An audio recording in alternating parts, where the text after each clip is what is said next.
शिंदे सेनेकडून 11 मंत्र्यांची नावं आता निश्चित झालेली आहे। सेनेच्या 12 जणांना मंत्रिपदासाठी फोन गेला असल्याची माहिती सूत्रांनी दिली आहे। सामंत, शिरसाट, भुसे, देसाई यांचं नाव सध्या चर्चेत आहे, तर तानाजी सावंत, अब्दुल सत्तार, संजय राठोड, दीपक केसरकर यांचा मात्र पत्ता कट होण्याची शक्यता वर्तवली जाते। तर शिंदे सेनेकडून कुणाकुणाला फोन आलेला आहे ते देखील आपण एकदा बघूयात ग्राफिक्सच्या माध्यमातून। उदय सामंत, संजय शिरसाट, दादा भुसे, शंभूराज देसाई आणि विजय शिवतारे यांना आता मंत्रिपदासाठी फोन शिंदे सेनेकडून गेलेला आहे।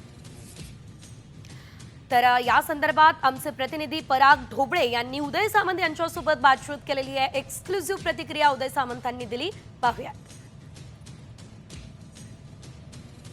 मध्ये उदय सामंत सर सुद्धा आहे, त्यांच्याकडून आपण जाणून घेऊ का कशा पद्धतीनं जे आहे 12 जणांच्या यादीमध्ये त्यांचं नाव आहे, काही फोन आलाय का, काही संपर्क झालाय, काय सांगा? जाहीर यादी झालेली आहे ती तुमच्याकडे झालेली आहे, त्याच्यामुळं मला असं वाटतं की जर जबाबदारी तशी शिंदे साहेबांनी माझ्यावर टाकली तर प्रामाणिकपणानं सगळ्या माझ्या सहकाऱ्यांना बरोबर घेऊन काम करण्याचा मी प्रामाणिकपणाचा प्रयत्न करेन, महाराष्ट्राच्या जनतेची सेवा करण्याचा प्रयत्न करेन आणि एकनाथ शिंदे साहेबांना अभिप्रेत असलेलं काम करण्याचा प्रयत्न करेन। मी अगदी ठामपणानं सांगतो की शिवसेना म्हणून एकनाथ शिंदे साहेबांच्या नेतृत्वाखाली काम करताना आम्ही एक फॅमिली म्हणून काम करतो, कुटुंब म्हणून काम करतो। त्याच्यामुळे कोणी जरी मंत्री झाले तर आम्ही सगळे मंत्री झाल्यासारखे आहोत आणि प्रत्येकाला वाटत असतं की मी मंत्री व्हायला पाहिजे, ते ठीक आहे, ते 1-2 दिवसापुरतं असतं, परंतु शेवटी हे कुटुंबामध्ये देखील होत असतं।